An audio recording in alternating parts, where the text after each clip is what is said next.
Well, good morning again. It's Paul Feuerstein, and I'm starting to think I might really need a haircut. I cannot see anymore, and we're going back to work in a few days. So not only am I going to be trimming my hair, but because of the N95 mask, I have to do a complete revamping of all this area here. So we'll see what goes on. I'll post some pictures later on.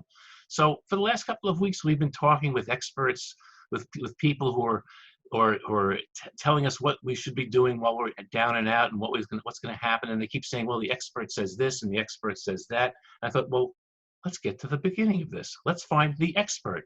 And sitting with me is a dear friend, Lois Banta. Lois, how are you? I hate to ask how are you, but how are you?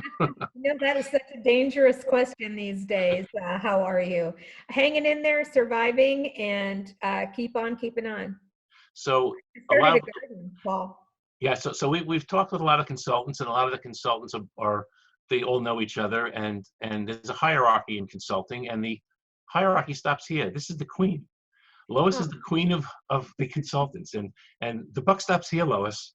So you have all the information, we assume. We're gonna find out.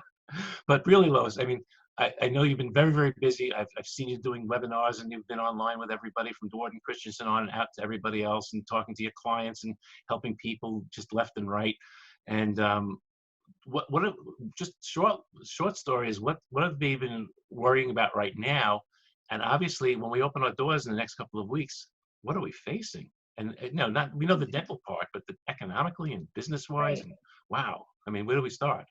One of those times when I really wish I had a crystal ball, because this in our industry or in the world, this has never happened before. It's really hard to say what's coming down the pike, right?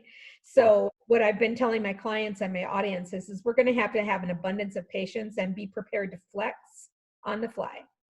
And one thing that dental practices can do and control right now is how they schedule patients. So single column schedule, the things I never recommend that I'm recommending temporarily. Single column scheduling, add extra time at the beginning, the middle, and the end of the appointment. And mostly so that you can prepare for the additional PPE equipment and so that you can answer patient questions and really allay their fears. So we're putting up so many barriers and wearing so much more gear right now that it's going to be a little bit shocking, I think, to the patients to see that. And patients also are so much more well-informed about infection control right Absolutely. now, all over the media. They don't realize that we all along, since the mid-'80s, since the AIDS epidemic, have used advanced infection control protocols. So one of the things that we can help our patients with is letting them know what we're enhancing based on what we have been doing for the last 30 years. We've been doing this for the last 30 years.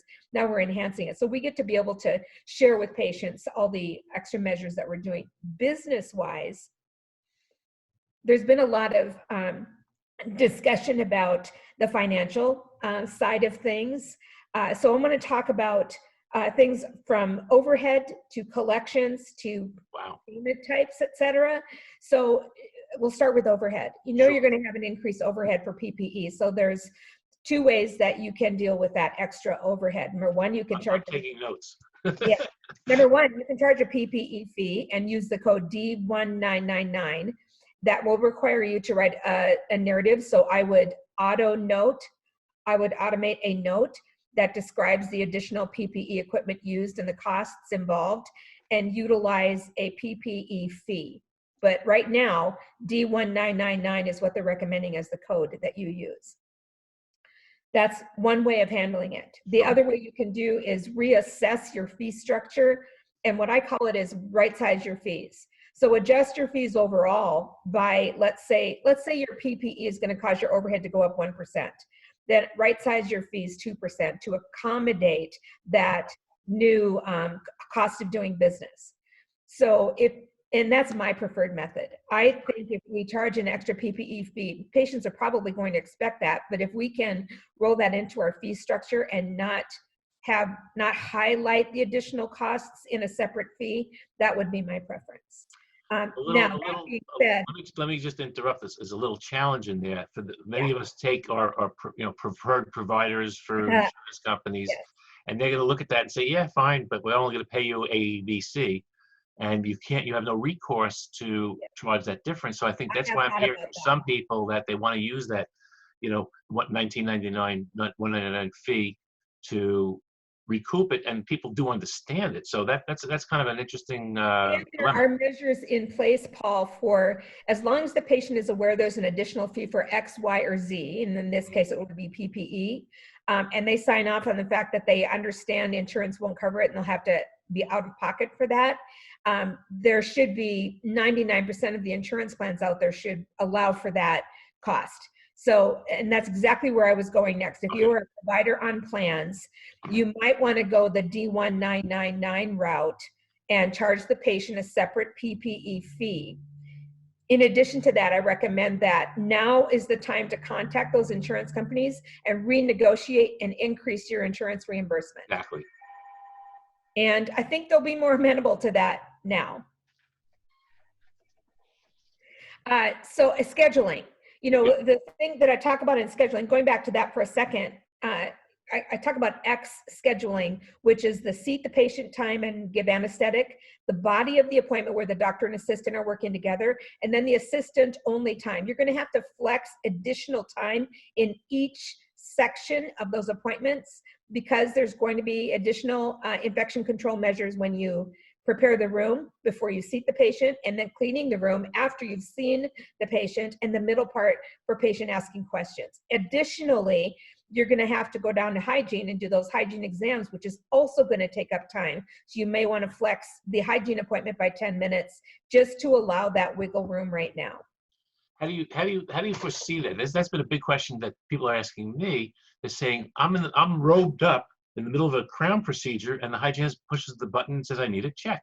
And I mean, there's CDC protocols, but some of the dentists are saying I'm not going to do the checks right now. I may do them remote. Maybe we You could have to actually do use. those exams as required by your dental board laws. So that's why I say you're going to have to allow extra time to be able to go down the hall and do those hygiene exams. And we will become much more efficient at it as we journey along. But because we've not done it yet, we have zero idea how long it's going to take. Any expert out there that tells you exactly how much time to allow is crazy. It's insane.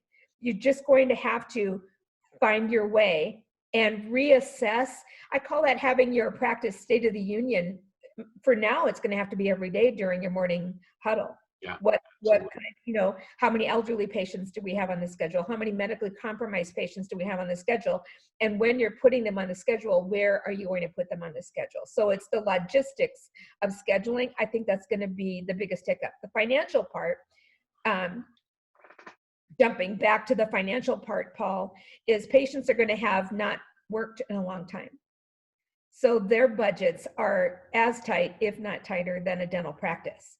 And so if you haven't implemented some sort of a payment plan option outside financial, like Care Credit's my favorite. And I just heard through the grapevine and have them verify this with Care Credit that I believe they're going to be extending 18-month financing at the 12-month rate. I think that's what they're doing right now. And again, offering outside patient financing is the cost of doing business. And so your overhead's going to fluctuate slightly to absorb the cost of doing business. In-office payment plans, no, not a good idea. I have special letters I'm happy to share with anybody who wants to email me on patients who might have a large balance and you want to offer them a one-time offer to pay off the balance. Wow.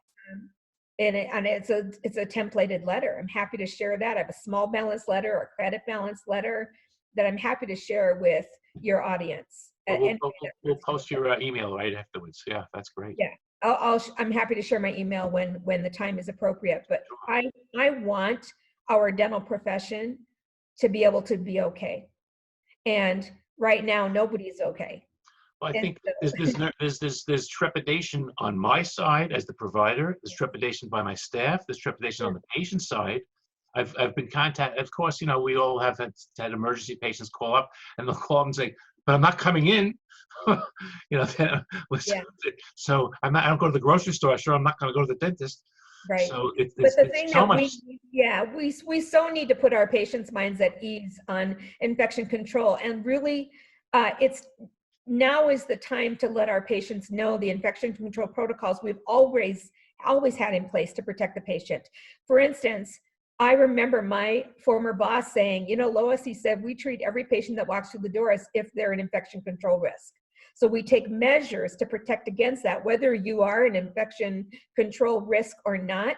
We treat every patient as though they are. So our infection control protocols cover everything. And that's what our patients need to know. They need that peace of mind to know that when they come into the dental office, there is proper infection control protocols in place. Yeah, I mean, it's reassurance for the, but they're going to see it the second they come in the door, because the whole office has changed, the waiting rooms will be changed, the front desks will be changed, protocols having them taking temperatures, things like that. So they know coming in something's really different here anyway. Right. Well, and speaking of patients arriving, I would have a temporary protocol in place for the patients to stay in their car and call the dental office when they've arrived and let them in one at a time, because that protects in that physical spatial distancing. Exactly.